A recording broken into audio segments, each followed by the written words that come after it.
내 고백을 거부해. 니녀는 삭발이야 707 특임단 에이스 여군이 성희롱을 거부하자 간부들이 전 부대원 앞에서 그녀의 머리를 밀어버렸습니다. 하지만 그녀의 아버지가 대한민국 국방부 장관이었다면 벌어지는 통쾌한 참교육 이야기입니다. 여러분들은 지금 어디에서 어떤 일을 하시면서 청취하고 계신가요? 각자 댓글로 남겨주시면 감사드리겠습니다. 영상 시청하시기 이전에 구독과 좋아요 부탁드립니다. 저희에게 큰 힘이 됩니다.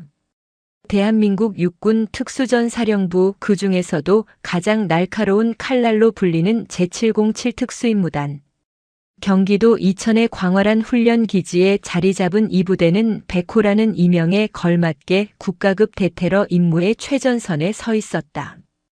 이곳의 공기는 언제나 팽팽한 활시위처럼 긴장감이 감돌았고 훈련의 함성은 이천의 하늘을 찢을 듯 울려 퍼졌다. 그리고 그 백호의 심장부에서 가장 빛나는 존재는 단연 오지은 중사였다. 오지은 중사. 그녀는 707에 존재하는 것 자체가 하나의 사건이었다. 험준하기로 이름난 특전사 부사관 과정을 수석으로 임관한 것은 물론 남자들도 버티기 힘든 707의 선발 과정을 최우수 성적으로 통과한 전설적인 인물. 전술 사격, 고공 낙하, 폭발물 처리, 근접 전투까지 그녀의 능력은 이미 에이스라는 칭호를 넘어 교본 그 자체로 불리고 있었다. 그녀의 호출명 단검은 적의 심장에 가장 조용하고 깊게 파고든다는 의미를 담고 있었고 부대원들은 그녀의 정확하고 냉철한 판단력을 전적으로 신뢰했다. 하지만 빛이 강하면 그림자도 짙어지는 법. 오 중사의 존재는 누군가에게는 경외의 대상이었지만 또 다른 누군가에게는 견딜 수 없는 질투와 시기의 근원이었다. 그림자의 중심에는 707 예하 2대 대장 독고진 중령이 있었다. 뼛속까지 마초적인 군인상을 신봉하는 그는 여군이, 그것도 자신보다 더 주목받는 여군이 자신의 대대에 있다는 사실 자체를 못마땅해했다. 그는 공공연하게 계집은 전투에 방해만 될 뿐이라는 말을 내뱉었고 오 중사가 훈련에서 성과를 낼 때마다 노골적으로 불쾌한 표정을 숨기지 않았다. 그는 오 중사의 완벽함에서 사소한 흠집이라도 찾아내려 혈안이 되어 있었다. 그리고 그 독고 중령의 비위를 맞추며 자신의 추악한 욕망을 채우려 드는 자가 있었으니 바로 작전과장 차두식 소령이었다. 차 소령은 호시탐탐 오 중사에게 접근했다. 처음에는 오 중사 역시 707의 보배야라며 칭찬을 가장한 수작을 걸더니 점차 그 수위는 위험해졌다. 오 중사 어느 날 저녁 훈련 종료 후 정비 시간에 차 소령이 그녀의 개인 정비실 근처를 어슬렁거리며 말을 걸었다. 우리 특전사 최강의 남녀가 만나는 건 어때? 그림 좋지 않아? 내가 확실하게 밀어줄 수 있는데. 오지은 중사는 기름때 묻은 손을 닦으며 돌아섰다. 그녀의 눈빛은 방금 전까지 조준하던 표적지 중앙처럼 차가웠다. 소령님. 저는 임무 외의 그림에는 관심 없습니다. 그리고 지금은 상급자로서 부적절한 발언으로 들립니다. 아, 너무 빡빡하게 굴지 마. 오 중사도 여자잖아. 여자는 말이야. 저는 군인입니다. 오 중사는 한치의 망설임도 없이 그의 말을 잘랐다. 복명복창이 필요하시다면 다시 한번 말씀드리겠습니다. 저는 대한민국 육군 특전사 오지은 중사입니다. 용무 없으시면 이만 가보겠습니다. 차두식 소령의 얼굴이 시뻘겋게 달아올랐다. 감히 일개 중사 따위가, 그것도 여군이 자신의 호의를 거절하고 면박을 준 것이다. 그는 부들부들 떨리는 주먹을 애써 감추며 돌아섰지만 그의 눈에는 짙은 앙심이 서렸다. 저 오만한 년. 그날 이후 차두식 소령은 독고진 중령을 더욱 교묘하게 부추기기 시작했다. 그는 오 중사의 모든 행동을 사사건건 왜곡하여 보고했다. 오 중사가 부대원들 앞에서 제 지시를 무시했습니다. 오 중사의 복장이 규정보다 화려하여 군기를 해치고 있습니다. 여군이라는 이유로 특별 대우를 바라는 듯한 태도를 보입니다. 독고진 중령은 기다렸다는 듯이 차소령의 보고를 받아들였다. 그에게는 오지은이라는 존재를 짓밟을 명분이 필요했을 뿐 진실 따위는 중요하지 않았다. 그들의 비열한 음모는 이천기지에 짙은 안개 속에서 독버섯처럼 자라나고 있었다. 그들은 백호의 가장 날카로운 이빨을 부러뜨릴 계획을 세우기 시작했다. 오지은 중사는 아직 그 도끼 서린 칼날이 자신의 가장 소중한 긍지를 향하고 있다는 것을 알지 못한 채 묵묵히 야간 침투 훈련을 준비하고 있었다. 음모가 구체화되기 시작한 것은 대대 전술 훈련 평가가 끝난 직후였다. 이번에도 오지은 중사가 속한 오지역대가 압도적인 성적으로 최우수 지역대로 선정되었다. 특히 마지막 가상 인질 구출 훈련에서 오 중사는 상부의 무리한 진입 명령 대신 적의 교대 시간을 정확히 예측한 우회 침투를 감행하여 단 한 명의 사상자 없이 인질을 구출하는 기염을 토했다. 이는 완벽한 작전이었지만 독고진 중령에게는 아니었다. 자신의 명령을 현장 판단으로 수정했다는 사실 자체가 그에게는 항명으로 받아들여졌다. 오지은 중사. 훈련 강평 시간 모든 대대원이 도열한 연병장 앞에서 독고진 중령의 고함이 터져나왔다. 내가 뭔데 내 명령을 어겨. 작전 성공하면 다야. 군대는 개통이야. 내까지 중사 하나가 소령, 중령의 판단을 무시해. 보고드립니다. 대대장님. 현장 상황 판단, 적의 교대 주기라는 결정적 변수를 고려한 즉각 조치였습니다. 결과적으로 아군 피해 없이. 닥쳐. 독고진은 말을 끊었다. 변명하지 마. 이건 군기를 무너뜨리는 행위야. 내년 하나 때문에 707의 기강이 땅에 떨어졌다. 그의 분노는 명백히 사적이었다. 하지만 지휘관의 분노는 곧 공식적인 처벌의 근거가 되었다. 강평이 끝나자마자 독고진은 차두식 소령을 자신의 사무실로 불렀다. 차 소령, 독고진이 맹수처럼 사무실을 어슬렁거리며 말했다. 저 오만한 년을 이대로 둘 수 없다. 707에 물을 흐리고 있어. 뭔가 건수를 잡아. 아주 사소한 거라도 좋아. 전연의 그 잘난 낯짝을 바닥에 처박을 수 있는 걸로. 차두식 소령은 기다렸다는 듯이 비열한 미소를 지었다. 대대장님, 이미 준비해둔 것이 있습니다. 전연이 유일하게 여자 티를 내는 곳이 있습니다. 그게 뭔데? 머리입니다. 오지은 중사의 머리는 당연히 여군 두발 규정을 완벽하게 준수하고 있었다. 단정한 단발머리 훈련 시에는 한치의 흐트러짐 없이 망으로 감싸 묶었다. 하지만 차두식은 그것을 문제 삼았다. 규정은 맞습니다만 차 소령이 간사하게 목소리를 낮췄다. 전투 요원의 머리라고 하기엔 너무 곱지 않습니까? 다른 병사들, 특히 남자 부사관들 사이에서 저 머리 때문에 위화감이 조성된다는 이야기가 나옵니다. 자기는 여자라고 특별 대우받는다 이거입니다.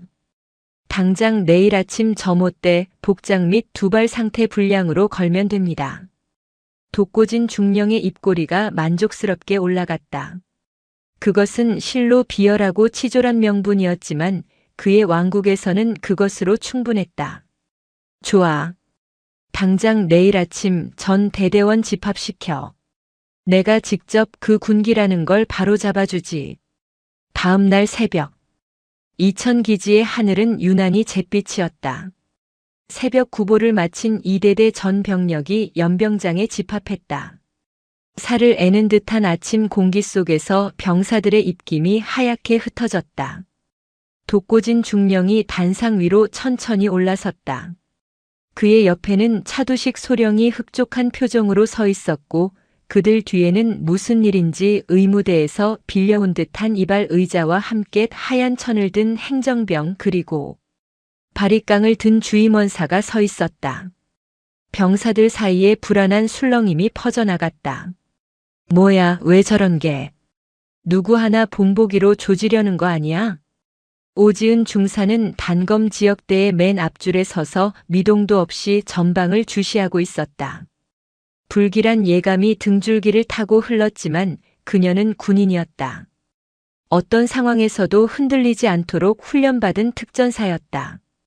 독고진 중령이 마이크를 잡았다. 그의 목소리는 확성기를 통해 연병장 전체에 싸늘하게 울려 퍼졌다. 오늘 나는 우리 2대대의 썩어빠진 군기를 바로잡고자 이 자리에 섰다. 그의 시선이 정확히 오지은 중사에게 꽂혔다. 아무리 실력이 출중하다 한들 기본이 되어 먹지 않으면 그것은 군인이 아니라 용병일 뿐이다. 복장 2발. 그것이 군인의 첫 번째 기본이다. 그는 단상에서 내려와 천천히 오중사 앞으로 걸어왔다.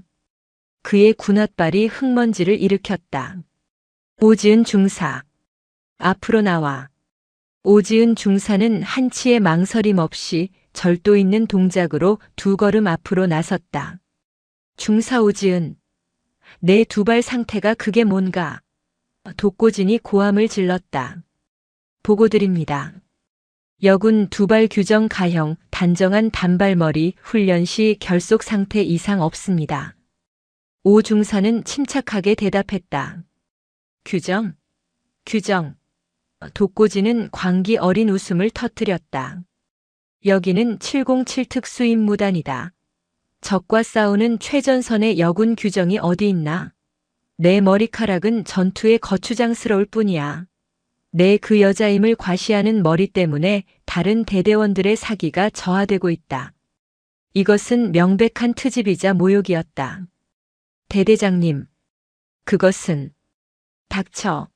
내년은 군인이기 이전에 여자이고 싶었던 게지. 그 순간 차두식 소령이 옆에서 거들었다.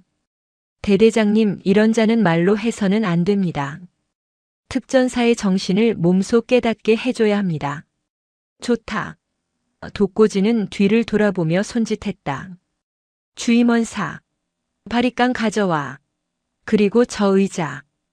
연병장은 물을 끼얹은 듯 조용해졌다. 모든 병사들의 눈이 공포와 불신으로 얼어붙었다. 주임원사는 난처한 표정을 지었지만 대대장의 명령을 거부할 수는 없었다.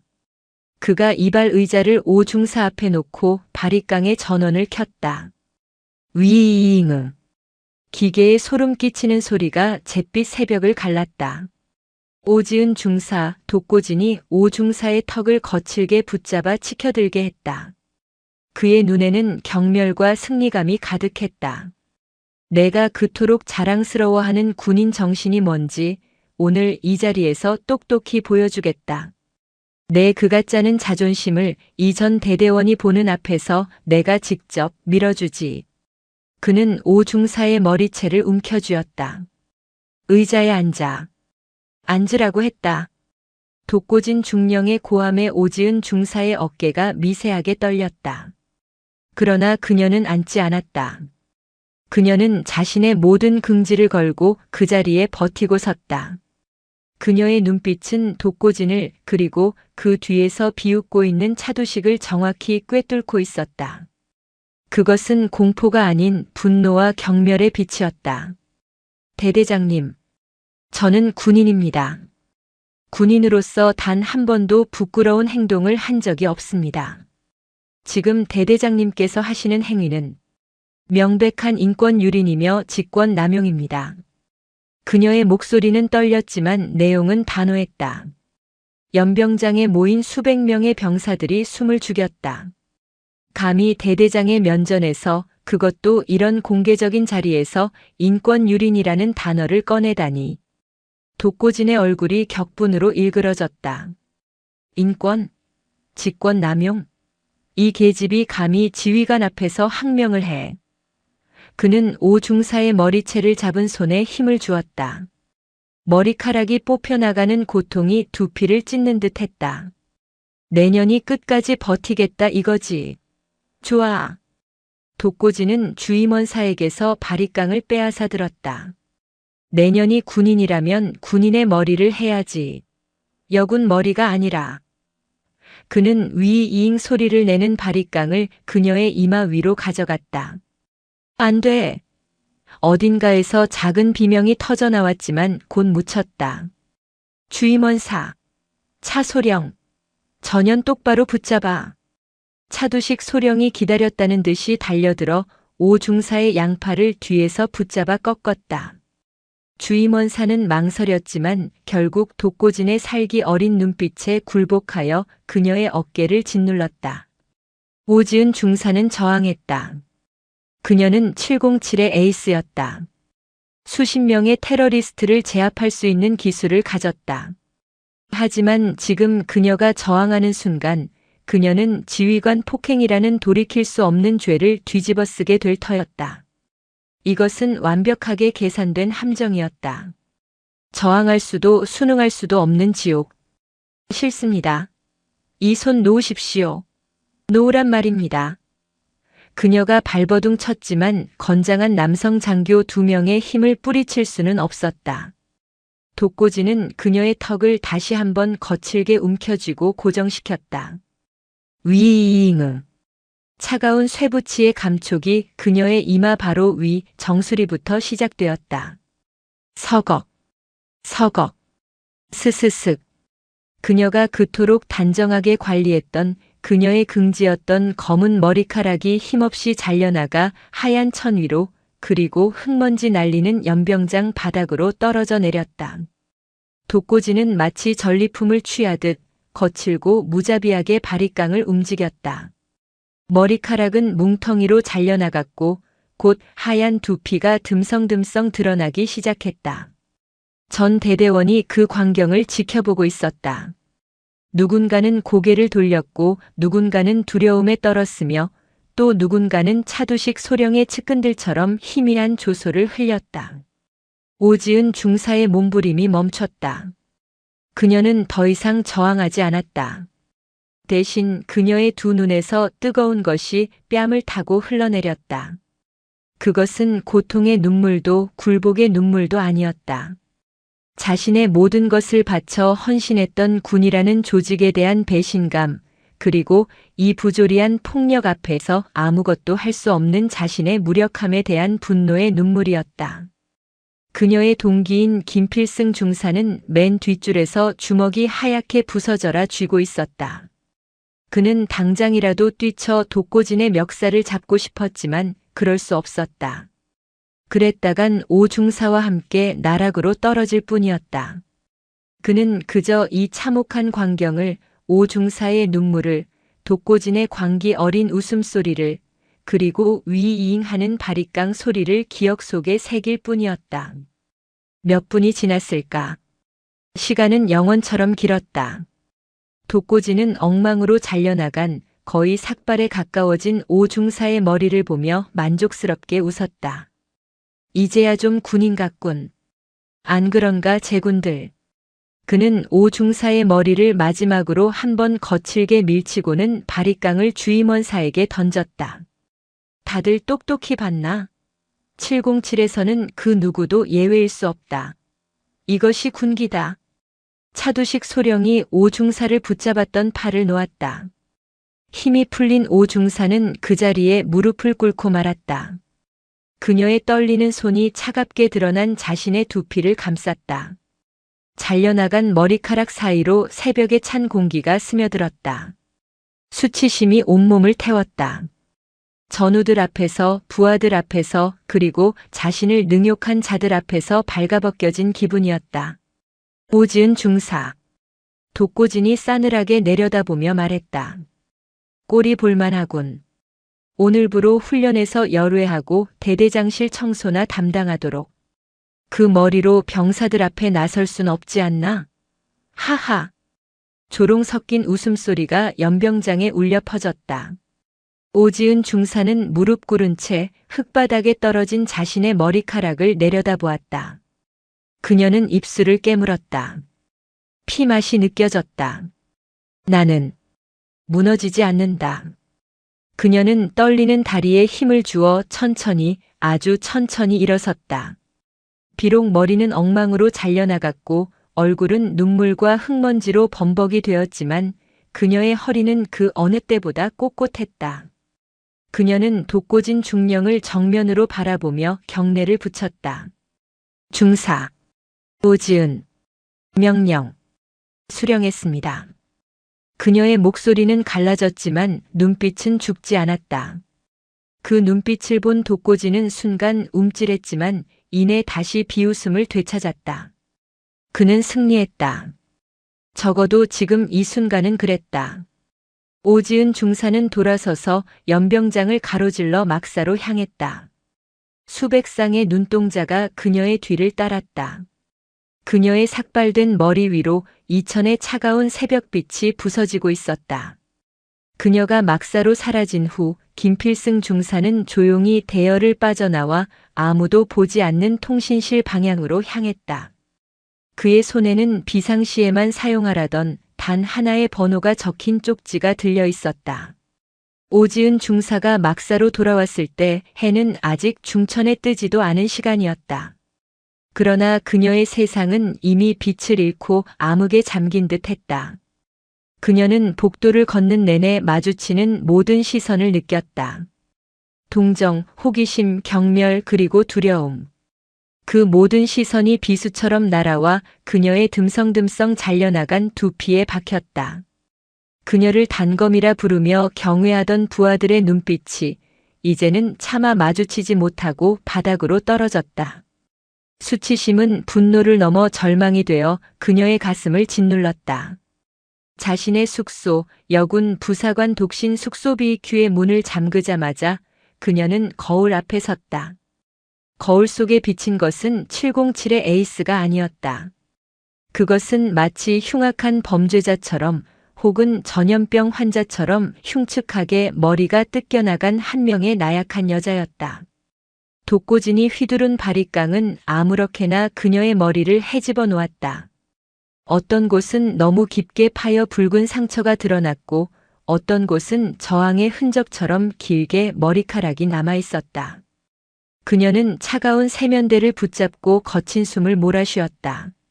속에서부터 뜨거운 것이 울컥 치밀어 올랐다. 으아.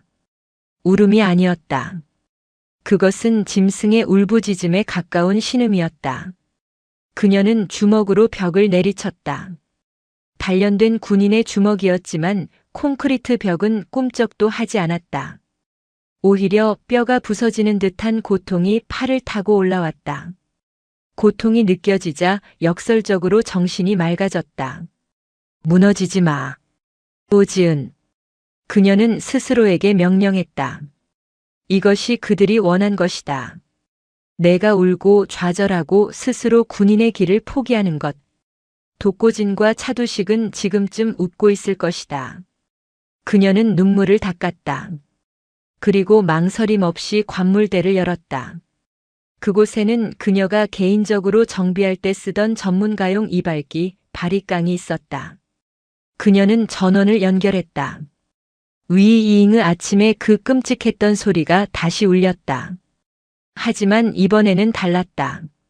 그녀는 자신의 손으로 직접 이발기를 잡았다. 그녀는 거울 속의 자신을 똑바로 노려보았다. 그리고 남은 머리카락, 독고진의 폭력이 남긴 그 흉한 흔적 위로 이발기를 밀어넣었다.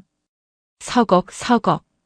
길게 남았던 머리카락이, 짧게 뜯겼던 머리카락이 하나의 길이로 가지런히 정리되기 시작했다. 그녀는 눈 하나 깜빡이지 않고 자신의 머리를 밀었다. 그것은 항복의 의미가 아니었다.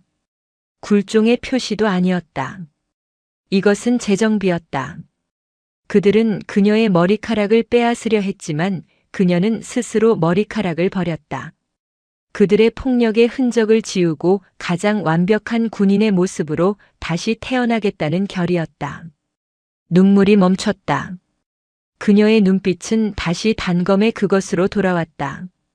차갑고 날카로우며 적의 심장을 정확히 겨누는 눈빛이었다. 3mm 길이로 가지런히 정돈된 머리는 이제 707의 어떤 남자 대원보다 더 군인다웠다. 나는 군인이다. 그녀는 차가운 물로 머리를 헹구고 핏자국이 맺힌 손을 닦았다. 그리고 전투복을 다시 여몄다. 그녀는 독고진의 명령대로 대대장실 청소를 하러 갈 터였다. 하지만 그곳에 가는 것은 패배자가 아니었다. 모든 것을 기록하고 모든 것을 기억하며 반격의 때를 기다리는 특수임무단의 에이스였다. 같은 시각 독고진 중령의 사무실에서는 추악한 승리의 축배가 오가고 있었다. 독고진은 자신의 책상에 보란듯이 다리를 꼬아 올린 채 값비싼 위스키를 물론 군납 비품을 빼돌린 돈으로 산 것이었다. 차두식 소령에게 따라주었다. 크하, 차 소령 봤나? 그 오만하던 년의 표정을. 독고진의 얼굴은 승리감에 취해 붉게 달아올라 있었다. 감히 내 앞에서 인권이니 직권 남용이니 떠들더니만. 결국 무릎 꿇고 싹싹 빌게 만들었어야 했는데 그게 좀 아쉽군. 차두식은 아첨하는 웃음을 지으며 잔을 받았다. 대대장님의 카리스마에 눌려 오줌이라도 쌀 줄 알았습니다. 그 잘난 에이스도 결국 계집은 계집입니다. 머리카락 잘리니까 엉엉 우는 꼴이라니. 속이 다 시원합니다. 그래. 제깎게 날고 기어봤자 내 손바닥 아니야. 감히 내 호의를 거절해? 이제부터 시작이지. 오늘부터 매일 내 사무실 바닥을 핥게 만들 거야. 스스로 제 발로 기어나가게 만들어야지. 차두식은 음흉하게 웃으며 덧붙였다. 그러다가 정말 힘들면 다시 저에게 와서 매달릴지도 모르지 않겠습니까? 하하. 그들의 더러운 웃음소리가 사무실을 가득 채웠다. 그들은 자신들의 승리가 얼마나 완벽한지 그리고 오지은이 얼마나 철저하게 무너졌는지를 떠들며 즐거워했다. 그들의 오만함은 하늘을 찔렀고 그들은 자신들이 저지른 짓이 어떤 파멸을 불러올지 전혀 상상조차 하지 못했다. 그들은 자신들이 건드린 것이 단순한 여군 중사가 아니라 대한민국군의 가장 깊은 영린이라는 것을 알지 못했다. 그들의 축배가 한창일 무렵 이대대의 또 다른 그림자 속에서 김필승 중사는 떨리는 손으로 보안구역인 통신실의 비상전화를 붙잡고 있었다.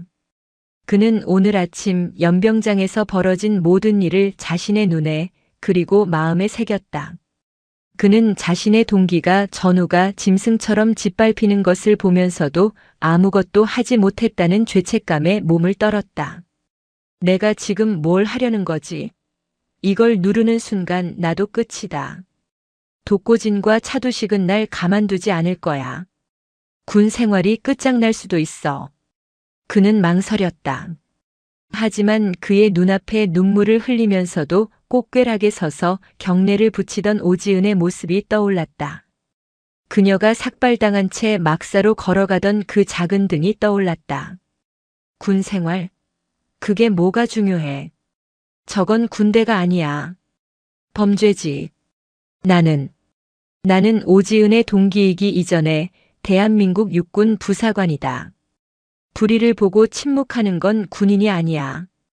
그는 주머니에서 땀에 젖은 작은 수첩을 꺼냈다.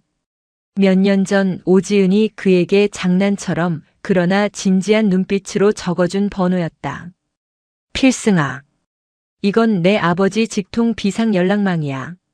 내가 만약 작전 중 실종되거나 정말 말도 안 되는 부조리 속에 갇혔는데 내 목소리가 밖으로 나갈 수 없을 때 딱 한 번만 써.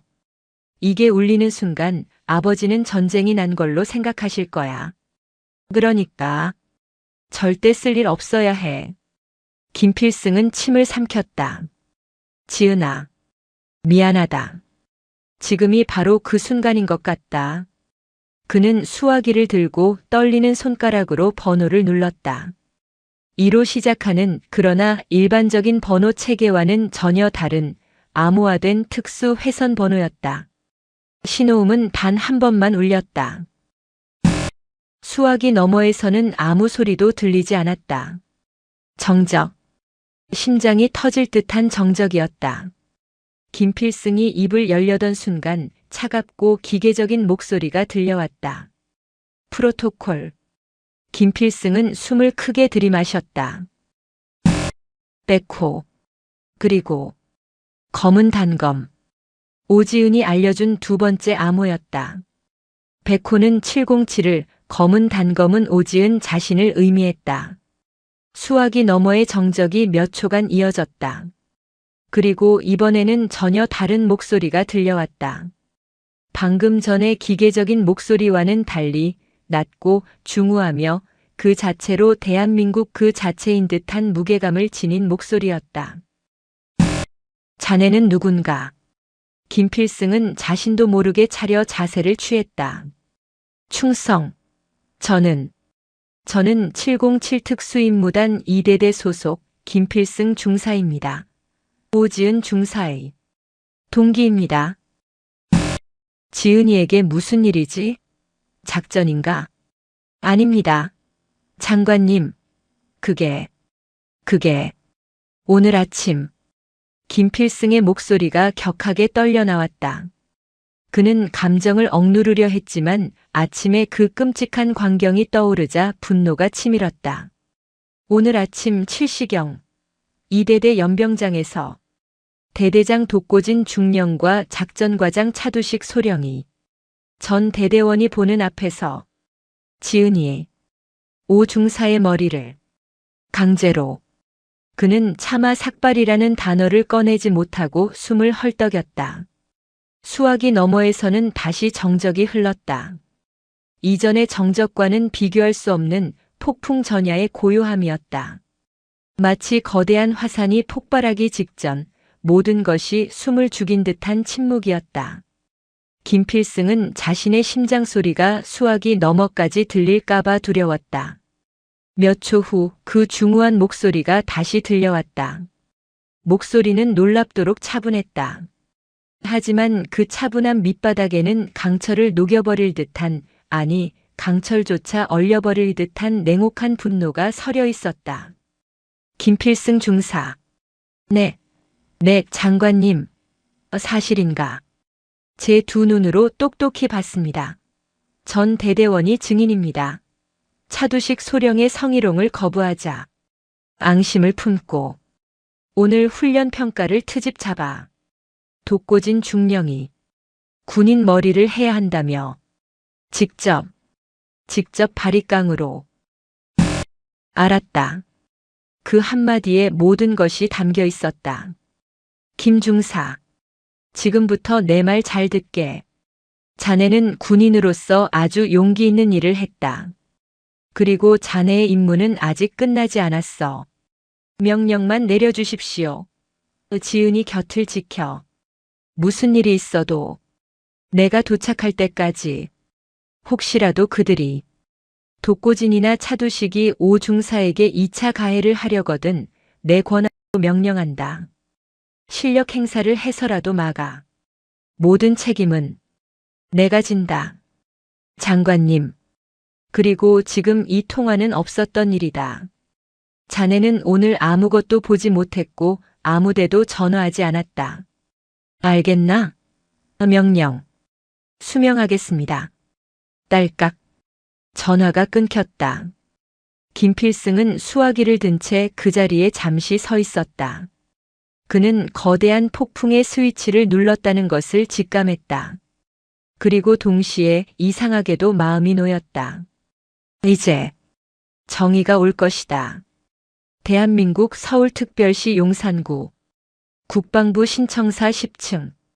대한민국 국군의 심장이자 두뇌인 국방부 장관실.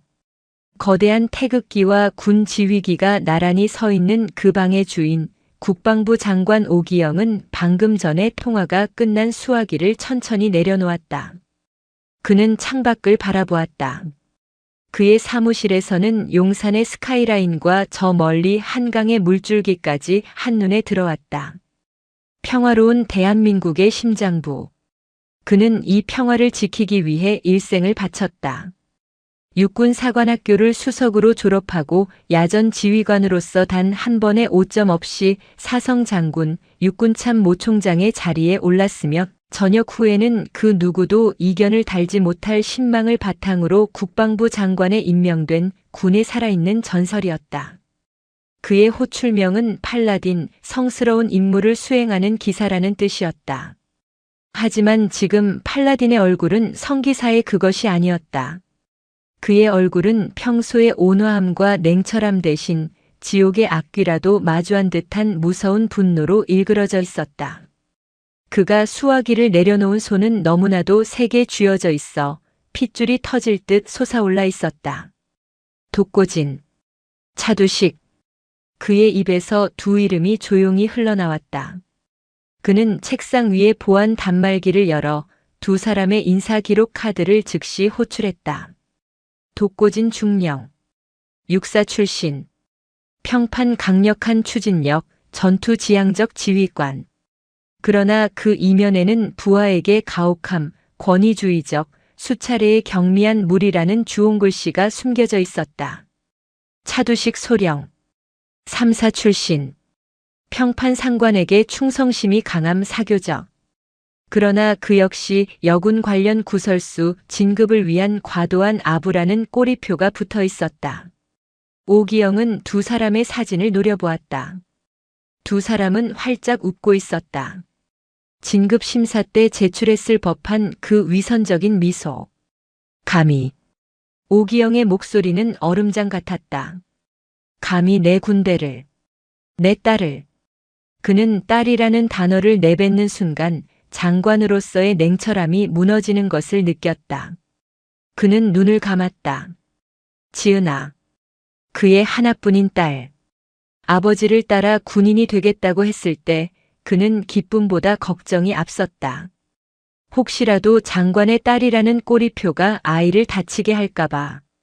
그래서 그는 딸에게 더 엄격했다. 단 한 번도 자신의 영향력을 행사한 적이 없었다. 오지은은 오직 자신의 실력으로 가장 험하다는 특전사에 지원했고 가장 치열하다는 707의 선발 과정을 통과해 에이스가 되었다. 아버지는 그런 딸이 자랑스러웠다. 특별 대우가 아니라 오히려 특별한 감시 속에서 더 혹독하게 자신을 증명해낸 딸이었다. 그런데 그가 평생을 바쳐 지키고자 했던 군대에서 그가 가장 아끼는 부하가 그의 딸이 짐승 취급을 받았다. 성희롱을 당하고 그에 저항했다는 이유로 전우들 앞에서 머리카락을 뜯겼다. 이것은 단순한 가혹 행위가 아니었다. 이것은 대한민국 국군에 대한 정면 도전이자 국방부 장관 오기영의 명예에 대한 능욕이었다. 오기영은 자리에서 일어났다. 그는 더 이상 망설이지 않았다. 그는 책상 위에 가장 중요한 인터컴 버튼, 합동참모본부 의장 및 각 군 총장과의 직통 회선이 아닌 그의 군사 보좌관육군 중장을 호출하는 버튼을 눌렀다. 장관입니다. 네, 장관님. 유성준 중장입니다. 유 장군. 지금 즉시 국방부 조사본부 그중에서도 직무감찰 및 특수수사단의 최정예 요원들로 한 개 팀을 꾸리게. 복장은 사복. 무기는 필요 없다. 대신 수갑과 체포영장을 준비해.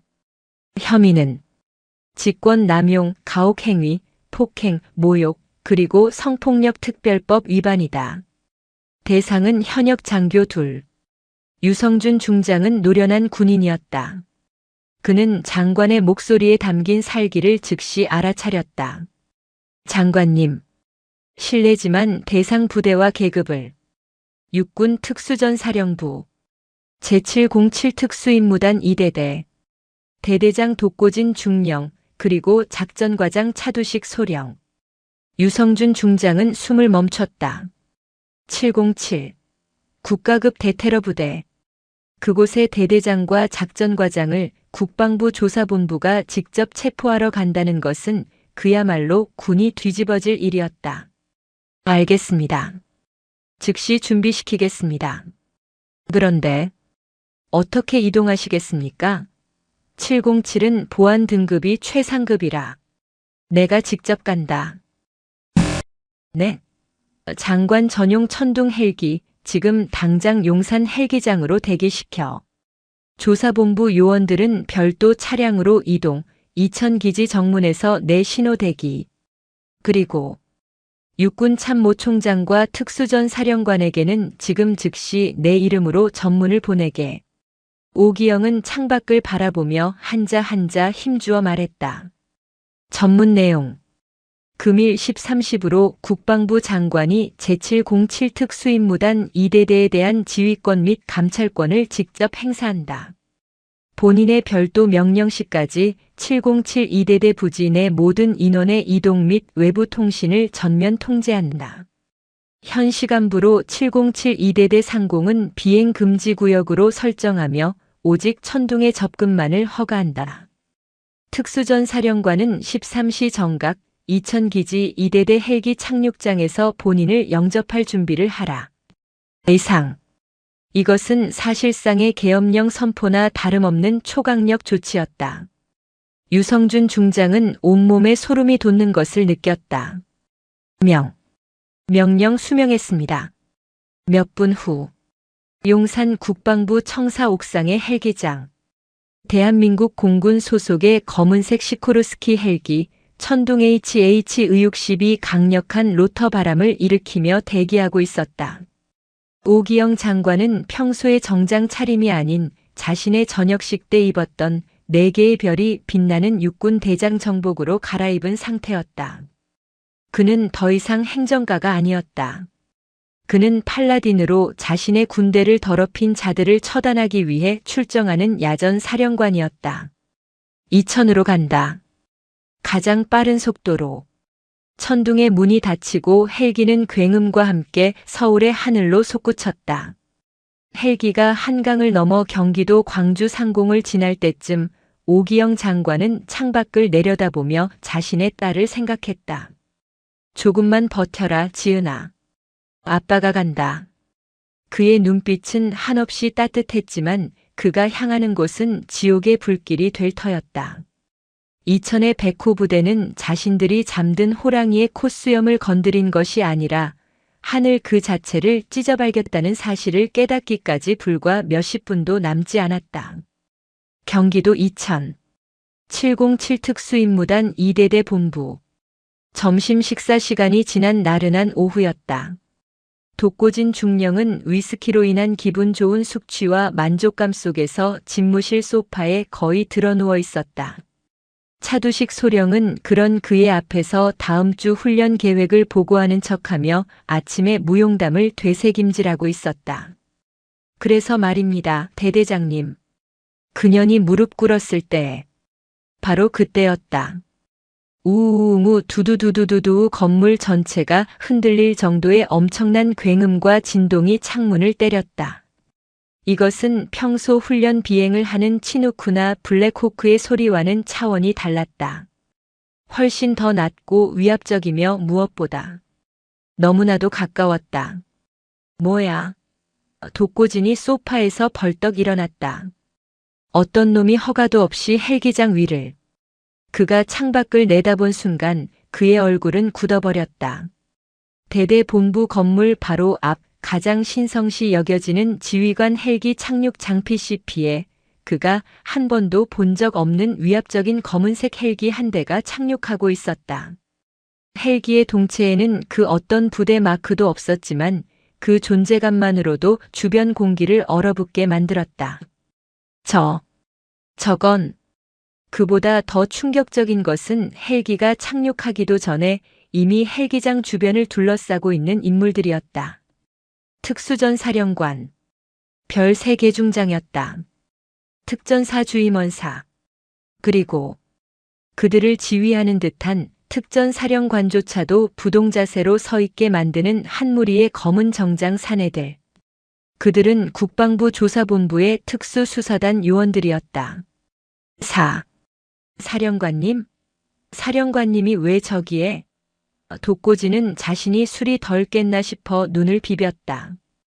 특수전 사령관이 자신의 대대에 그것도 아무런 예고 없이 방문한 것도 모자라 마치 누군가를 영접하듯 저렇게 서 있다는 말인가.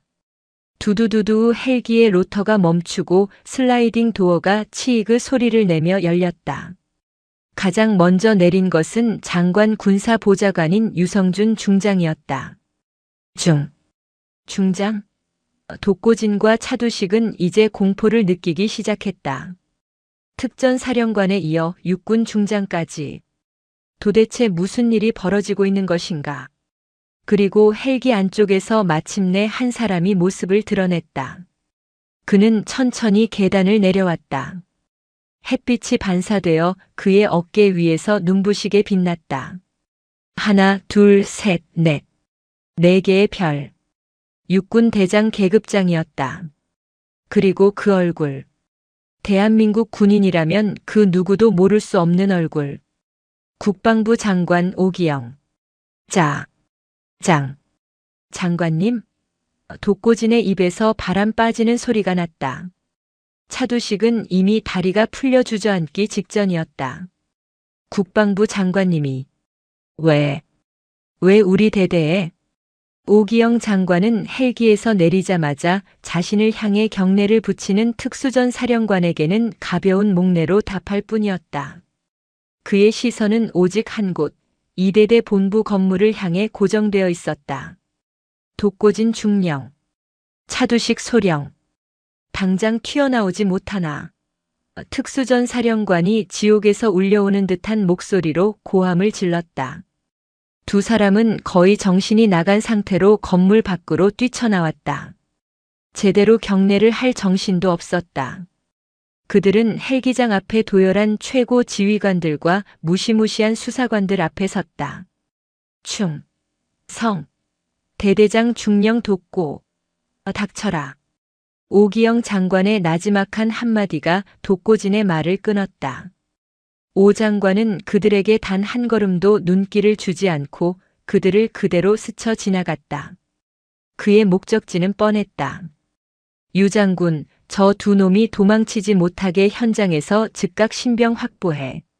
명령 수명했습니다. 조사본부 요원들이 즉시 독고진과 차두식의 양팔을 우악스럽게 붙잡았다. 이게 무슨 짓입니까? 장관님, 사령관님, 뭔가 오해가 있으십니다. 오해? 내 놈들이 저지른 짓이 오해라고. 특전사령관이 분노로 얼굴이 시뻘개져서 소리쳤다. 그는 이미 용산에서 내려온 전문을 통해 사태에 일할 정도는 파악한 상태였다. 오기영 장관은 그 소란을 뒤로하고 본부 건물 로비로 들어섰다. 그리고 그는 그 광경을 보았다.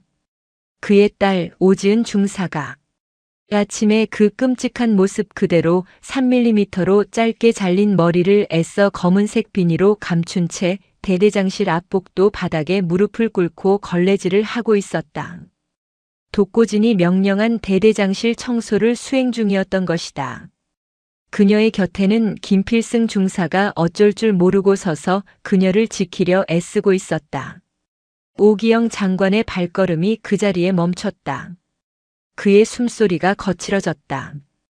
그가 평생을 지켜온 군대에서 그의 딸이 707의 에이스가 범죄자들의 손에 능욕당하고 노예처럼 바닥을 기고 있었다. 지은아. 그의 입에서 아버지의 목소리가 새어나왔다. 그 목소리에 걸레질을 하던 오지은 중사가 천천히 고개를 들었다. 그녀의 눈이 커졌다. 그녀는 자신의 눈을 의심했다. 자신의 눈앞에 서 있는 사람. 자신이 세상에서 가장 존경하는 군인. 자신의 아버지. 국방부 장관 오기영. 그녀는 마치 시간이 멈춘 것처럼 아버지를 바라보았다.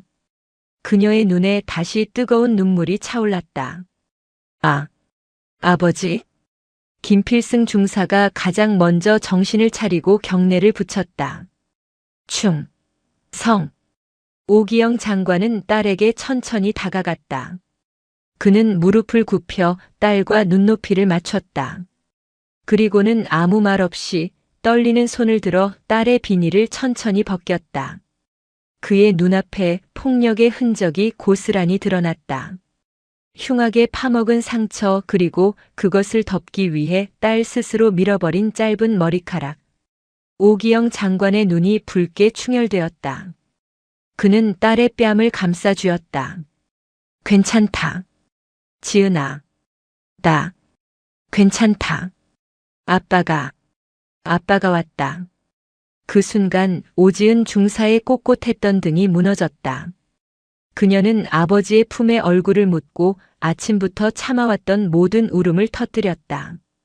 그것은 707의 에이스가 아닌 상처받은 26살 딸의 서러운 울음이었다. 아빠, 아빠, 흐어엉. 오기영 장관은 딸의 등을 말없이 토닥였다. 그리고 그는 일어섰다. 그의 얼굴은 이제 아버지의 슬픔을 넘어 정의를 집행하는 팔라딘의 냉혹함으로 가득 찼다. 그는 로비 밖 헌병들에게 붙들려 발버둥 치는 2마리 짐승을 향해 고개를 돌렸다. 저것들을 당장 이 자리로 끌고 와. 독고진과 차두식은 로비 안으로 질질 끌려 들어왔다. 그리고 그들은 모든 것을 깨달았다. 자신들이 능욕했던 오지은 중사, 그리고 그녀를 안고 있는 국방부 장관 오기영. 오지은? 차두식의 얼굴에서 핏기가 완전히 사라졌다. 독고지는 그제야 오기영과 오지은이라는 두 이름의 연결고리를 깨닫고 사시나무 떨듯 떨기 시작했다. 자, 장관, 님, 따님, 애신, 줄은, 정말, 몰랐습니다. 그것은 최악의 변명이었다. 오기영 장관은 딸의 눈을 가려주며 얼음보다 차가운 목소리로 말했다. 내 놈들은 내 딸을 건드린 것이 아니다. 그가 한 걸음 다가섰다. 내 놈들은 대한민국 국군을 건드렸다. 그의 눈빛은 사형 선고였다. 참교육은 이제부터 시작이었다. 독고진 중령의 집무실. 불과 1시간 전까지만 해도 그의 비열한 웃음소리가 울려 퍼졌던 그곳은 이제 대한민국 국방부의 가장 차가운 심장이 되었다. 오기영 장관은 딸을 부축해 일으켜 세웠다. 그는 자신의 대장 정복 상의를 벗어 울음으로 떨고 있는 오지은의 어깨에 T의자 형태로 걸쳐주었다. 그것은 아버지가 딸에게 주는 온기이자 국군의 최고 통수권자가 자신의 부하에게 부여하는 명예의 회복을 의미하는 상징적인 행동이었다. 유성준 중장. 오 장관의 목소리는 차갑게 가라앉아 있었다. 저 두 놈을 내 옥좌 앞으로 끌고 오게. 그가 옥좌라고 칭한 것은 독고진이 앉아있던 집무실 의자였다. 유 중장은 고개를 끄덕였고 조사본부 요원들이 독고진과 차두식의 뒷덜미를 잡고 바닥에 내동댕이 치듯 끌고 왔다. 두 사람은 오기영 장관 앞에 무릎이 꿇린 자세로 처박혔다. 자, 장관님, 오해십니다. 이것은 독고진은 마지막 남은 이성이라도 붙잡으려는 듯 변명을 쏟아내려 했다. 오해? 내 놈의 그 더러운 주둥이로 오해라는 말을 짓거릴 자격이 있나? 오기영은 독고진의 책상, 그의 옥좌에 앉는 대신 그 앞에 위압적으로 버티고 섰다. 그는 책상 위에 놓인 마시다 만 위스키병과 잔을 경멸스럽게 바라보았다. 김필승 중사. 네, 중사 김필승. 자네가 본 것을 들은 것을 이 자리에서 저 두 놈의 면전에 대고 똑똑히 보고하게. 육하원 측에 따라 군인의 언어로. 김필승 중사는 오지은의 곁에 버티고 섰다. 그는 더 이상 두려워하지 않았다. 보고드립니다. 금일 7시경 이대대 연병장 전 대대원 집합 상태에서 대대장 독고진 중령은 오지은 중사의 두발 상태를 명분으로 전 대대원이 보는 앞에서 강제 삭발을 지시 및 집행하였습니다. 오 장관의 눈이 차두식에게 향했다. 그 이유는 김 중사는 숨을 크게 들이마셨다. 작전과장 차두식 소령에 지속적인 성희롱 및 사적 만남 요구가 있었습니다. 오 중사는 이를 군인의 본분을 이유로 수차례 거부하였습니다. 이에 앙심을 품은 차 소령이 대대장에게 허위 보고 및 부추김을 통해 오늘 아침의 사태를 조작한 것입니다. 이것은 명백한 보복 행위입니다. 거짓말입니다. 장관님, 저놈이 오지은 중사랑 짜고 차두식이 발악하듯 소리쳤다. 그 순간 오기영 장관의 손이 번개처럼 움직였다. 철썩. 장관의 손바닥이 아니었다.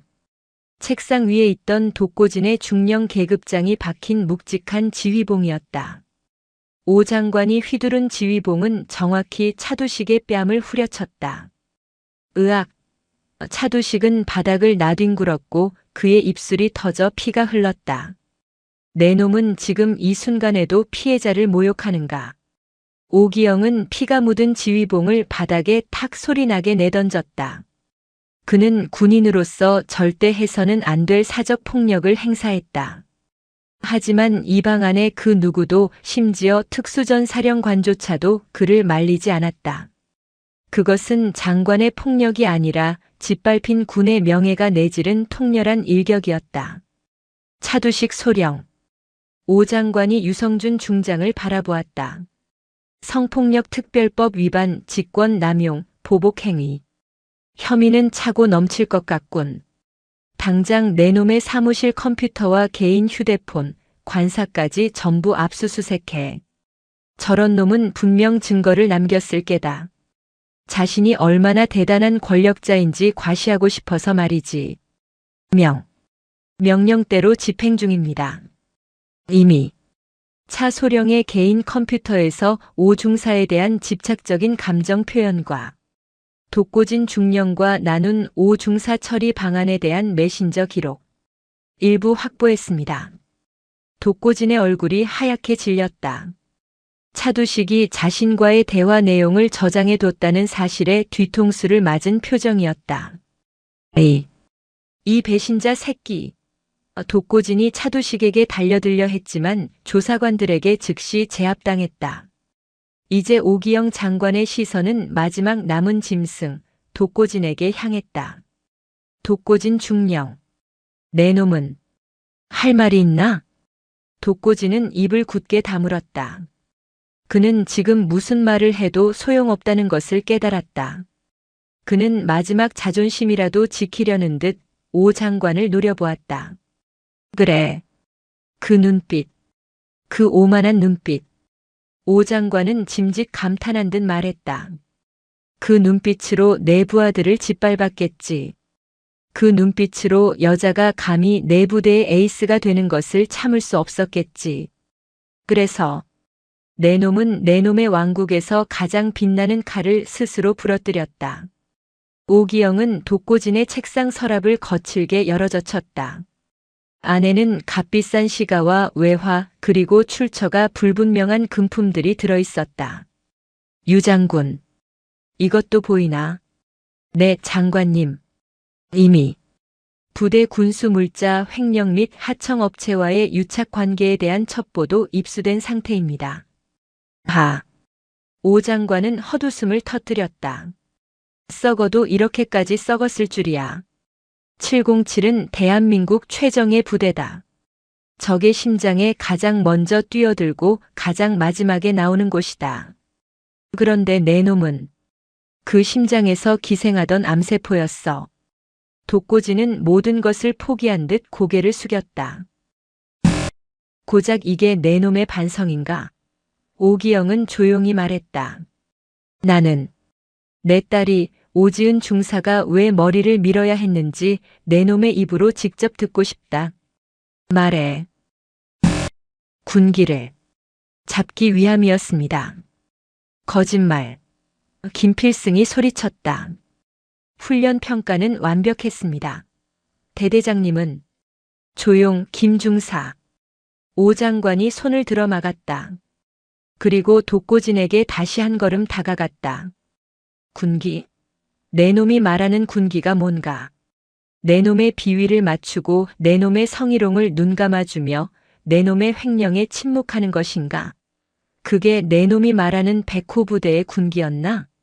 말하지 못하겠지. 그럼 내가 말해주지. 오 장관은 자신의 딸 오지은 중사를 바라보았다. 그녀는 이제 울음을 그치고 아버지가 벗어준 정복을 굳게 여민 채 자신을 짓밟았던 두 남자를 꼿꼿이 노려보고 있었다. 차두식 오 장관이 말했다. 내 놈은 욕정 때문에 한 군인의 인격을 살해하려 했다.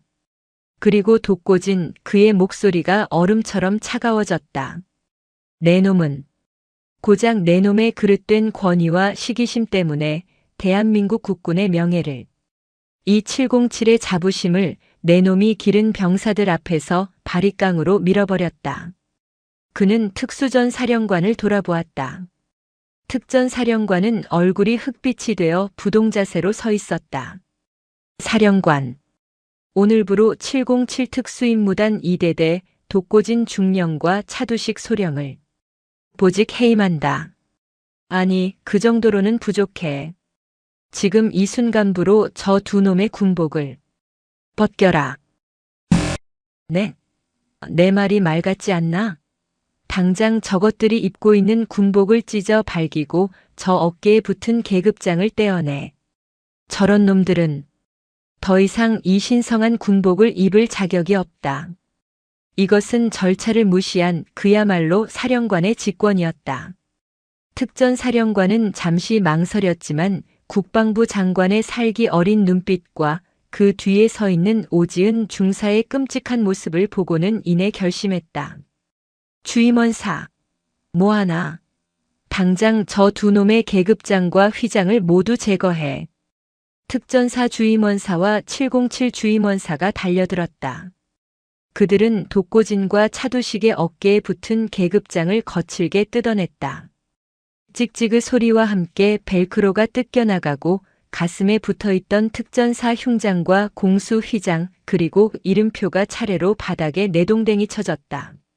한순간에 중령과 소령에서 아무것도 아닌 자가 된 두 사람은 이제야 사태의 심각성을 깨닫고 절규하기 시작했다. 사령관님, 장관님, 잘못했습니다. 제발 군복만은 한 번만 기회를 주십시오. 제가 죽을 죄를 졌습니다. 기회?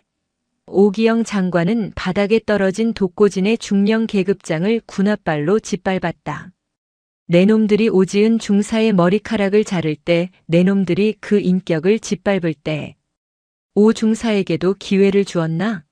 내 놈들이 전 대대원 앞에서 그 긍지를 조롱할 때, 단 한순간이라도 망설였나? 그는 자신의 딸에게 다가가 그녀의 손을 잡았다. 지은아, 저 짐승들에게 내가 하고 싶은 말을 해. 군인 대 군인으로. 오지은 중사는 아버지의 손을 잡고 일어섰다. 그녀는 두려움에 떨며 바닥에 주저앉아 있는 두 남자에게 다가갔다. 그녀의 눈빛은 더 이상 피해자의 그것이 아니었다. 독고진 씨, 그리고 차두식 씨. 그녀는 더 이상 그들에게 계급을 붙여 부르지 않았다. 당신들이 오늘 나에게서 빼앗으려 했던 것은 머리카락이 아니었소. 내 군인으로서의 자부심이었지. 당신들은 내가 여자라는 이유로 당신들의 더러운 욕망과 시기심을 채우기 위한 도구로 취급했소. 그녀는 자신의 짧게 깎인 머리를 당당히 드러냈다. 하지만 보시오. 나는 여기 서 있소. 나는 여전히 707의 부사관이고 대한민국 육군 중사여. 당신들은 나를 무너뜨리지 못했소. 오히려 당신들 스스로가 무너졌지. 당신들이 그토록 집착하던 그 하찮은 권력과 계급장과 함께 그녀의 목소리는 사무실 전체에 울려 퍼졌다. 당신들은 군인이 아니야. 그저 군복을 입은 범죄자일 뿐이지. 오기영 장관은 딸의 말을 끝으로 최종 선고를 내렸다. 유성준 중장, 저 두 범죄자를 당장 국방부 조사본부로 압송하게. 단 정문으로 나가지 마. 저 두 놈은 오늘 아침 오지은 중사에게 행했던 그 치욕을 100배 1000배로 갚아줘야 해. 전 대대원이 보는 앞에서 헬기장으로 끌고 가. 저 짐승들이 어떻게 비참하게 끌려가는지 707의 모든 장병들이 똑똑히 보게 만들어라. 이것이야말로 가장 완벽한 참교육의 시작이었다. 오후 13시 30분 707 특수임무단 2대대 연병장 불과 6시간 전 오지은 중사가 공개적인 치욕을 당했던 바로 그 장소였다. 전 대대원 집합 명령이 다시 떨어졌다. 병사들은 무슨 일이 벌어지고 있는지 정확히 알지 못한 채 불안감과 호기심이 뒤섞인 표정으로 도열했다. 독고진 중령의 광기 어린 아침 집합과는 달리 이번에는 특수전 사령부 헌병 특수임무대가 연병장 주변을 서늘하게 통제하고 있었다. 그들의 시선 끝 헬기 착륙장에는 여전히 위압적인 검은색 천둥 헬기가 서 있었고 그 앞에는 특수전 사령 관중장과 장관 군사 보좌 관중장 그리고 그들의 정점에 선 국방부 장관 오기영 대장이 서 있었다. 대한민국 군 서열 1위와 육군의 최정예 지휘관들이 자신들의 연병장에 총출동한 광경에 병사들은 숨조차 제대로 쉴 수 없었다. 전 대대원 장관님께 대하여 경례. 특전사령관이 직접 구령을 붙였다. 충, 성, 수백 명의 함성이 이천의 하늘을 갈랐다. 오기영 장관은 단상 위로 천천히 올라섰다. 그는 마이크를 잡았지만 즉시 입을 열지 않았다. 그는 연병장을 가득 메운 백호 부대원들의 얼굴을 하나하나 뜯어보았다. 그들의 눈빛 속에서 두려움, 혼란 그리고 방관의 흔적을 읽었다. 나는 오늘 대한민국 국방부 장관으로서 이 자리가 한없이 부끄럽다. 그의 첫마디는 천둥처럼 낮고 무겁게 울려 퍼졌다. 대한민국 최정예 국가급 대테러 부대 707.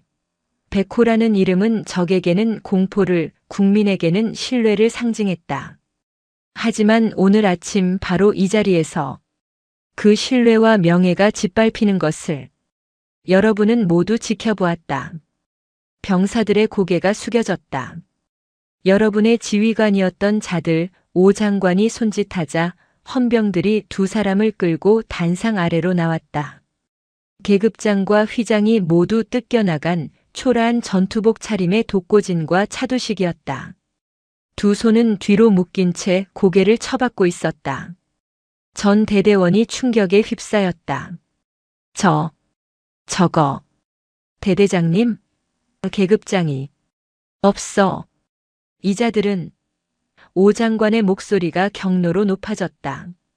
자신의 부하를 성적으로 유린하려 했고 그것을 거부했다는 이유로 앙심을 품었으며 감히 군기 확립이라는 신성한 이름을 더럽혀 한 군인의 인격을 전우들이 보는 앞에서 무참히 살해했다.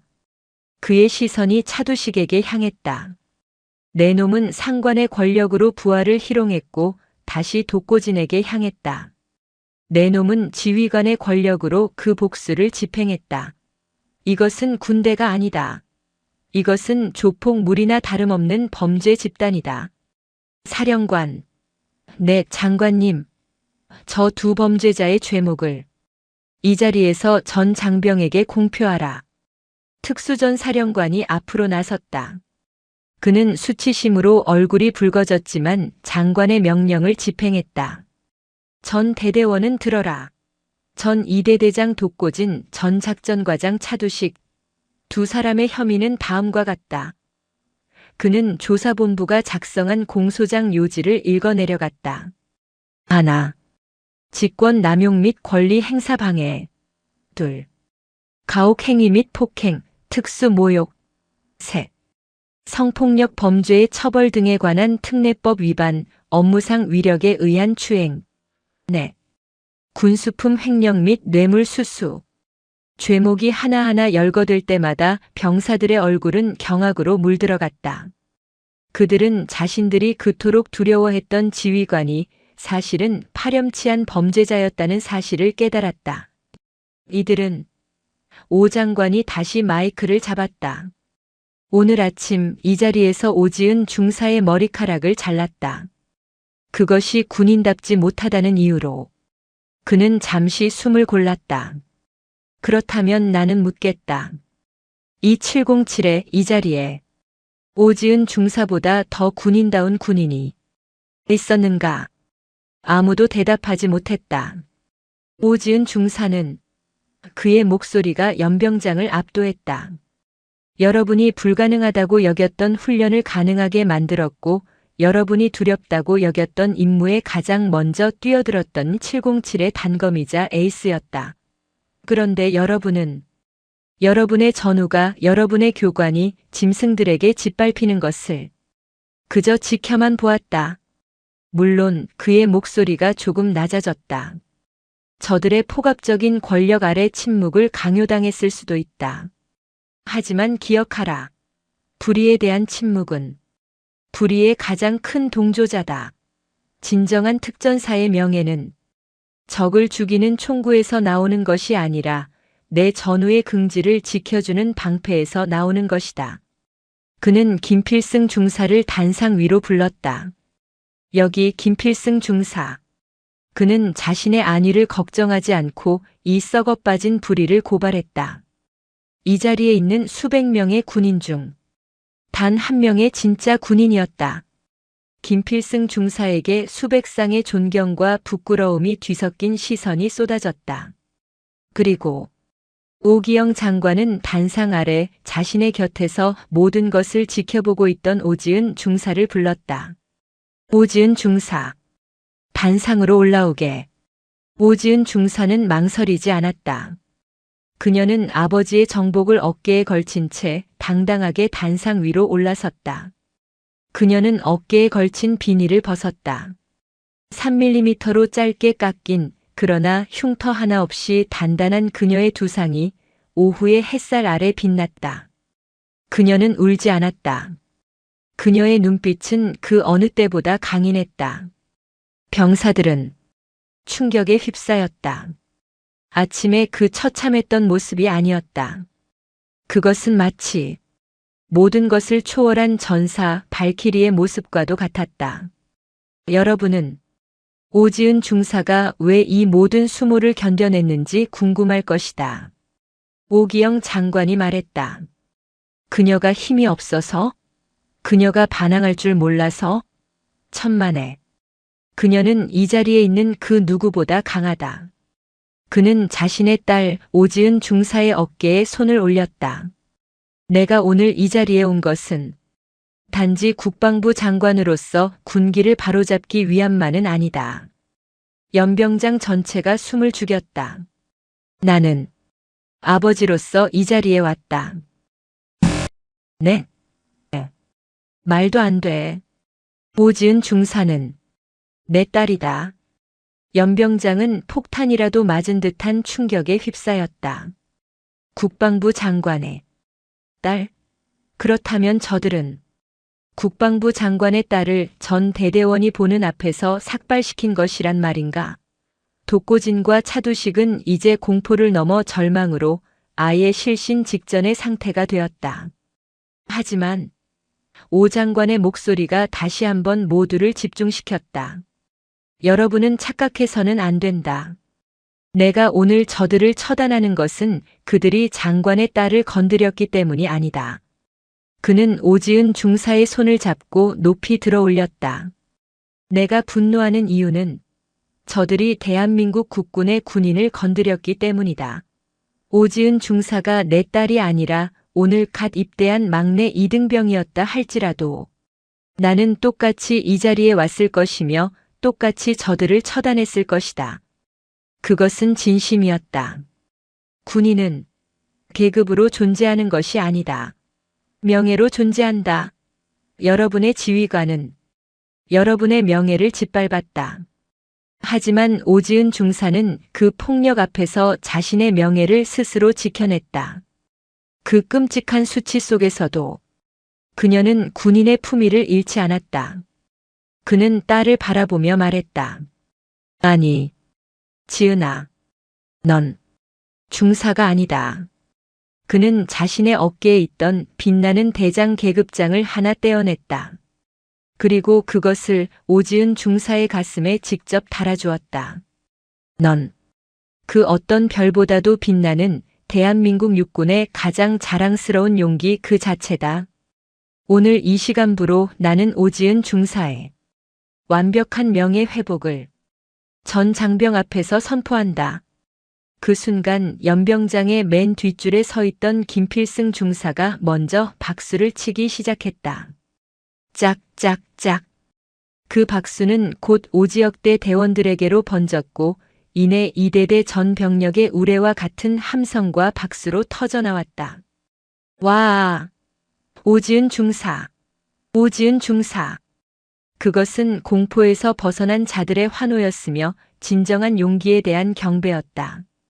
오지은 중사는 자신의 가슴에 달린 아버지의 별을 만지며 그제야 뜨거운 눈물을 흘렸다.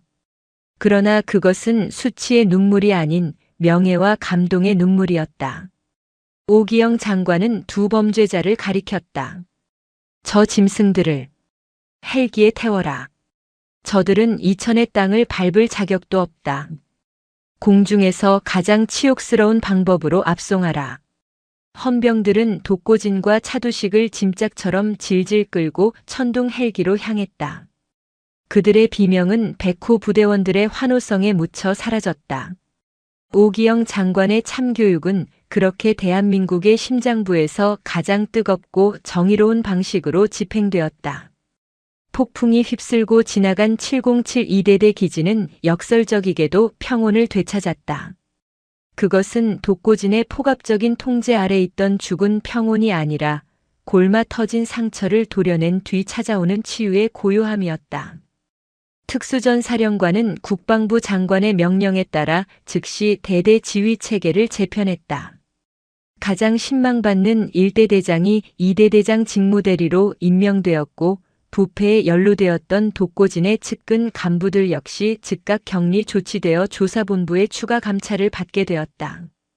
오기영 장관은 헬기에 오르기 전 마지막으로 처리할 일이 남아 있었다. 그는 딸을 데리고 이대대 의무실로 향했다. 연병장에서의 환호가 가라앉자 오지은 중사는 긴장이 풀리며 휘청거렸다. 지은아, 괜찮으냐? 의무실 침대에 딸을 앉히며 오기영은 비로소 장관의 가면을 벗고 아버지의 얼굴을 했다. 군의관이 황급히 달려와 오 중사의 상태를 살폈다. 독고진이 바릿강으로 마구잡이로 밀어버린 두피는 상상 이상으로 끔찍했다. 날카로운 이발기 날에 긁히고 찢겨 여러 군데에 붉은 상처와 핏자국이 맺혀 있었다. 에이, 이럴 수가. 군의관은 분노에 치를 떨며 소독도구를 챙겼다. 장관님, 아니 아버님, 괜찮습니다. 이 정도 상처는 괜찮지 않다. 오기영은 딸의 말을 막았다. 그는 군의관에게서 직접 소독솜과 연고를 넘겨받았다. 내가 하겠네. 장관님 어찌 내 딸일세.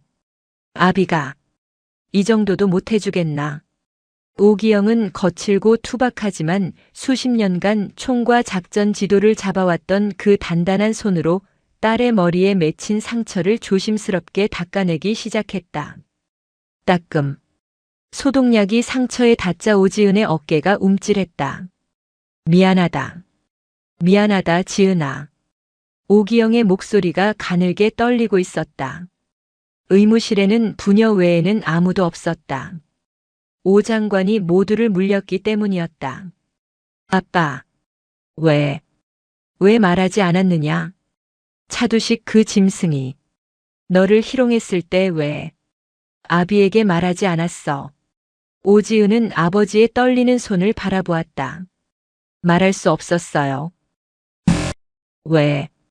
제가 국방부 장관 딸이라서 특전사에 들어온 게 아니라는 걸 증명하고 싶었어요. 만약 제가 아빠 이름을 팔아서 그 사람을 처벌했다면 저는 평생 아빠 백으로 군 생활하는 년이라는 꼬리표를 달고 살았을 거예요. 그녀는 고개를 들었다. 저는 아빠 딸이기 이전에 오지은 중사예요. 707의 부사관이에요. 제 문제는 제가 스스로 해결하고 싶었어요. 그게 아빠가 저에게 가르쳐 주신 군인 정신이었으니까요. 오기영은 연고를 바르던 손을 멈췄다. 그의 눈에서, 그 강철 같던 팔라딘의 눈에서 뜨거운 눈물이 뺨을 타고 흘러내렸다. 그는 딸이 자랑스러웠다. 그리고 미치도록 미안했다. 자신이 만든 그 군인 정신이라는 강박이 딸을 이 끔찍한 고통 속으로 밀어넣었을지도 모른다는 죄책감이 그의 심장을 찔렀다. 아니다, 지은아. 내가 틀렸다. 군인 정신은 혼자 모든 것을 짊어지고 부서지는 게 아니다. 그는 딸의 두 손을 굳게 잡았다. 그것은 내 전우가 부당한 폭력에 쓰러지려 할 때 기꺼이 내 어깨를 내어주고 함께 싸우는 것이다. 오늘 김필승 중사가 너에게 그랬던 것처럼, 그리고 내가 너에게 그랬어야 했던 것처럼.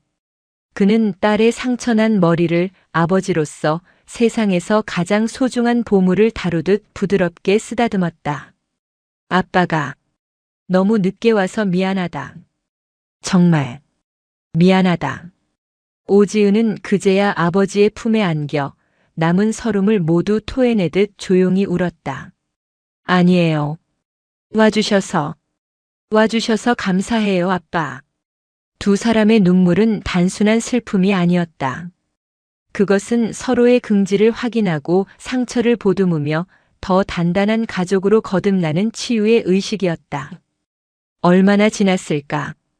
황혼이 이천 기지를 붉게 물들릴 무렵 오기영 장관은 헬기장으로 향했다.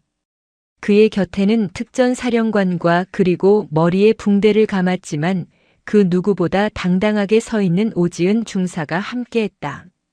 지은아. 헬기에 오르기 전 오기영이 딸을 불렀다. 앞으로 어떻게 하고 싶으냐? 원한다면 당장이라도 국방부 직할 부대나 수도방위 사령부의 편한 자리로 옮겨줄 수 있다. 내가 더 이상 이런 상처를 받지 않도록. 그것은 아버지가 딸에게 줄 수 있는 최선의 배려였다. 하지만 오지은은 고개를 저었다. 그녀는 헬기장 너머 세계 최강 특전사라고 쓰인 구호와 어둠 속에서 훈련을 재개하려는 전우들을 바라보았다. 아니요, 아빠. 그녀는 미소를 지었다. 그녀의 짧은 머리와 그 미소는 놀랍도록 잘 어울렸다. 제 자리는 여기입니다. 707은 제 집입니다. 집이 더러워졌으면 청소하고 고쳐야죠. 도망치는 게 아니라. 그녀는 자신의 가슴에 달린 아버지의 별을 소중하게 만졌다. 그리고 이 별을 다시 돌려드릴 때까지 저는 이 부대를 대한민국에서 가장 명예롭고 강한 부대로 다시 만들어 놓을 겁니다. 저 믿으시죠? 오기영은 딸을 말없이 바라보다가 이내 크게 웃었다. 그래, 믿는다. 내 딸이니까. 그는 헬기에 탑승했다. 천둥 헬기가 다시 한번 굉음을 내며 이륙했다.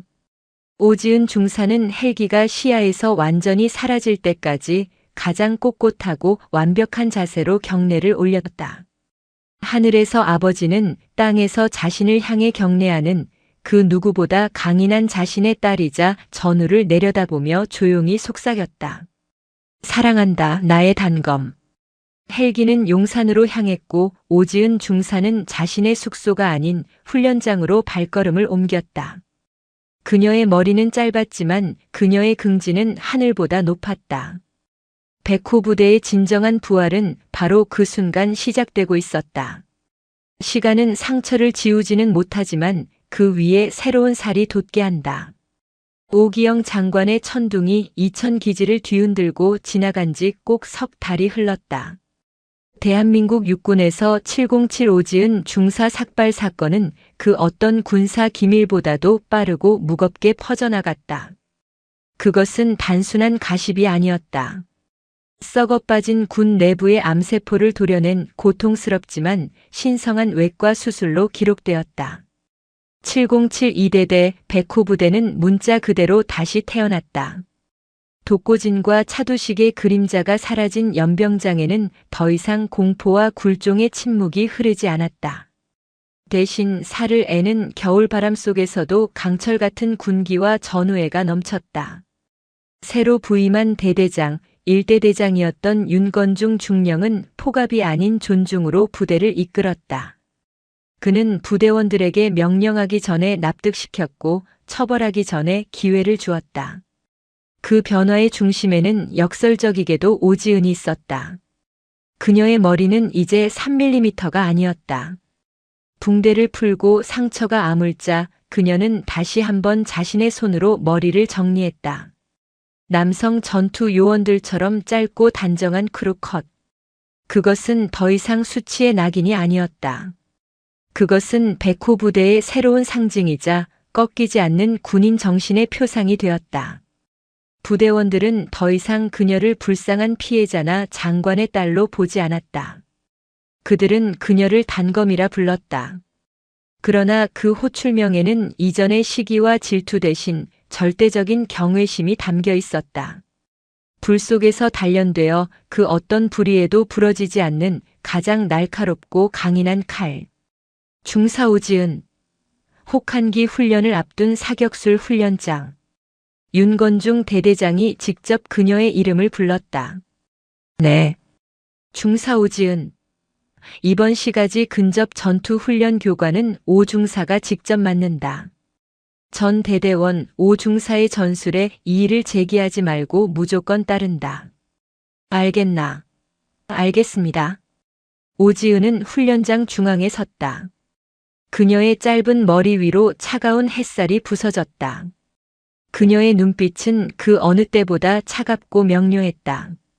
제군들. 전투는 머리카락으로 하는 것이 아니다. 그녀의 첫마디에 전 대대원이 숨을 죽였다. 심장으로 그리고 머리로 하는 것이다.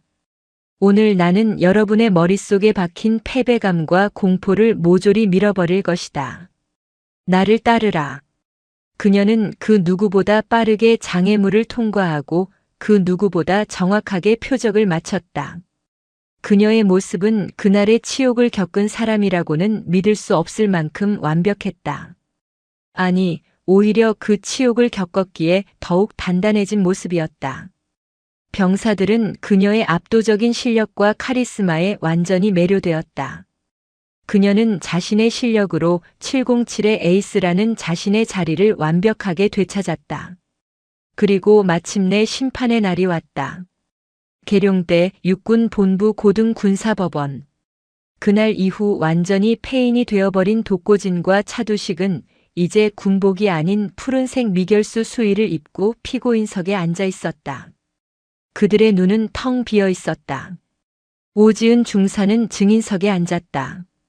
그녀는 그날의 일을 차두식의 성희롱부터 독고진의 폭력까지 단 하나의 떨림도 없이 군인의 언어로 건조하고 정확하게 증언했다. 그들은 제 머리카락을 자른 것이 아닙니다. 그들은 대한민국 육군의 명예를 잘랐습니다. 검찰 관석에 앉은 군 검찰육군 법무관은 오기영 장관의 법과 원칙에 따른 엄벌 지시를 받들어 단 하나의 자비도 없이 그들의 죄목을 나열했다. 독고진의 군납 비리, 횡령, 뇌물수수 내역이 만천하에 공개되었다. 707 대원들의 훈련 유류를 빼돌려 자신의 외제차를 굴리고 부식비를 착복해 유흥비로 탕진한 내역이 스크린에 떠오를 때마다 방청석에서는 탄식이 터져나왔다. 차두식의 개인 컴퓨터에서 발견된 오중사에 대한 집착적인 망상과 다른 여군 부사관들을 상대로 저질렀던 과거의 추행 혐의까지 모조리 드러났다. 변호인단은 피고인들이 오중사가 장관의 딸인 줄은 꿈에도 몰랐으며 단순한 군기 확립 차원이었다는 그날 독고진이 외쳤던 것과 똑같은 비굴한 변명을 늘어놓았다. 그때 재판장이 입을 열었다. 백발이 성성한 노장 법무관이었다. 피고인들은 아직도 이 사건의 본질을 깨닫지 못하고 있군. 그는 안경을 벗고 독고진과 차두식을 노려보았다. 본관이 분노하는 것은 당신들이 장관의 딸을 건드렸기 때문이 아니오. 만약 피해자가 오늘 입대한 이등병이었다 할지라도 그 죄는 조금도 가벼워지지 않소. 당신들은 군인에게 총을 빼앗은 것이나 마찬가지요. 부하의 인격을, 그것도 전우들이 보는 앞에서 짓밟는 행위는 적에게 투항하는 것보다 더 큰 이적 행위다. 당신들은 적군보다 더 비열한 방법으로 아군의 심장부를 파괴했소. 재판장은 판결문을 들어올렸다. 판결. 피고인 독고진. 직권남용, 특수폭행, 가혹행위, 특정범죄 가중처벌 등에 관한 법률 위반 뇌물 등 모든 혐의를 인정, 징역 25년을 선고한다. 아울러 대한민국 육군에서 파면하고 모든 훈장과 연금을 박탈한다. 파면. 불명예 전역 중 가장 치욕적인 처벌이었다. 독고진은 그 자리에 무너져 내렸다. 피고인 차두식. 성폭력 범죄의 처벌 등에 관한 특례법 위반 업무상 위력에 의한 추행, 직권 남용 교사 등 징역 15년을 선고한다. 피고인 독고진과 마찬가지로 파면에 처한다. 차두식은 억울합니다. 라고 외쳤지만 법무 헌병들에 의해 즉시 입이 틀어막혔다. 정의는 실현되었다. 그것도 가장 완전하고 혹독한 방식으로. 오지은은 조용히 법정을 걸어 나왔다. 그녀는 뒤도 돌아보지 않았다. 그녀의 복수는 끝났다. 며칠 후 707 연병장에는 다시 한번 전 대대원이 모였다. 이번에는 심판이 아닌 축하를 위한 자리였다. 특수전 사령관이 직접 단상에 섰다. 나는 그날 이 자리에서 오기영 장관님과 함께 참담한 심정으로 서 있었다. 하지만 오늘 나는 자랑스러운 마음으로 다시 섰다. 그는 김필승 중사를 호명했다. 중사 김필승. 네, 중사 김필승. 그대는 불의에 침묵하지 않고 자신의 군 생활을 걸고 전우의 명예를 지키기 위해 용기를 내었다. 이것이야말로 진정한 특전사 정신이다. 이에 그대의 공로를 치하하여 육군 참모총장 표창과 함께 하사에서 중사로의 1계급 특별 진급을 명한다. 김필승은 눈물을 글썽이며 경례를 붙였다. 충성. 병사들은 진심 어린 박수를 보냈다. 불의를 고발한 자가 처벌받는 것이 아니라 영웅으로 대접받는다는 사실에 부대는 안도했다. 마지막으로 중사 오지은. 네, 중사 오지은. 특전사령관은 그녀의 앞으로 다가왔다. 오 중사. 그대는 가장 끔찍한 절망 속에서 가장 위대한 군인의 품격을 증명했다. 그대의 짧은 머리는 우리 707 전체의, 아니 대한민국 육군 전체의 자부심 그 자체가 되었다. 그는 오기영 장관의 이름으로 수여된 보국 훈장 광복장을 그녀의 가슴에 달아주었다. 그리고 여기 하나가 더 있다. 사령관은 웃으며 말했다. 국방부 장관의 권한으로 그대의 꺾이지 않는 용기와 압도적인 실력, 그리고 전 부대원의 귀감이 된 공로를 인정하여 중사 오지은을 금일부로 상사로 특별 진급시킨다. 오지은의 눈이 커졌다. 성. 대한민국 육군 상사. 오지은. 그녀의 목소리는 우렁찼다. 연병장은 떠나갈 듯한 함성과 박수로 가득 찼다. 그녀는 이제 오중사가 아닌 오상사였다. 그녀는 자신의 어깨에 달린 아버지의 별을 바라보았다. 그 별은 이제 훈장이 되었고 그녀 어깨에는 새로운 계급장이 빛나고 있었다. 그로부터 또 한 달이 지났다. 눈이 내린 주말. 서울 북한산 자락의 한적한 찻집. 오지은. 아니, 오상사는 오랜만에 군복이 아닌 편안한 스웨터 차림으로 앉아 있었다. 그녀의 머리는 이제 제법 자라 단정한 여성 스포츠컷의 형태를 갖추고 있었다. 그녀의 맞은편에는 역시나 두툼한 외투를 입은 아버지 오기영이 앉아 있었다. 그는 더 이상 장관이 아니었다. 그저 딸을 바라보는 아버지였다. 이제 머리 많이 길었네, 우리 딸. 오기영이 따뜻한 찻잔을 내밀며 말했다. 그렇죠? 근데 막상 기르려니까 또 귀찮기도 하네요. 짧은 게 훈련받기엔 편했는데. 오지은이 웃으며 찻잔을 받았다. 두 사람 사이에는 편안한 침묵이 흘렀다. 그 짐승들 평생을 감옥에서 썩게 되었더구나. 오기영이 조용히 말했다. 들었어요. 아빠. 오지은이 아버지를 바라보았다. 그날 와주셔서 감사했어요. 만약 아빠가 장관님이 아니었다면 저는 어쩌면 아니. 오기영은 딸의 말을 막았다. 내가 만약 장관이 아니었어도 나는 무슨 수를 써서든 너에게 갔을 게다. 아빠니까. 그는 외투 안주머니에서 작은 비단 주머니를 꺼냈다. 그리고 내가 내 딸이 아니었어도 나는 그 부대로 갔을 게다. 국방부 장관이니까. 그는 주머니에서 작고 검은 물체를 꺼내 그녀의 손에 쥐어주었다. 그것은 날카롭게 빛나는 흑요석으로 만든 작은 비녀였다. 바리깡이 내 머리를 상하게 했지. 그가 딸의 손을 감싸 쥐었다. 흑요석은 화산의 불길 속에서 태어나는 돌이다. 가장 뜨거운 고통 속에서 가장 날카롭고 단단하게 태어나지. 마치 너처럼. 아빠, 언젠가 내가 다시 머리를 기르고 싶어질 때, 그때 이걸로 너의 긍지를 묶으렴. 오지은의 눈에 다시 눈물이 고였다. 그녀를 짓밟았던 차가운 쇠붙이 바리깡.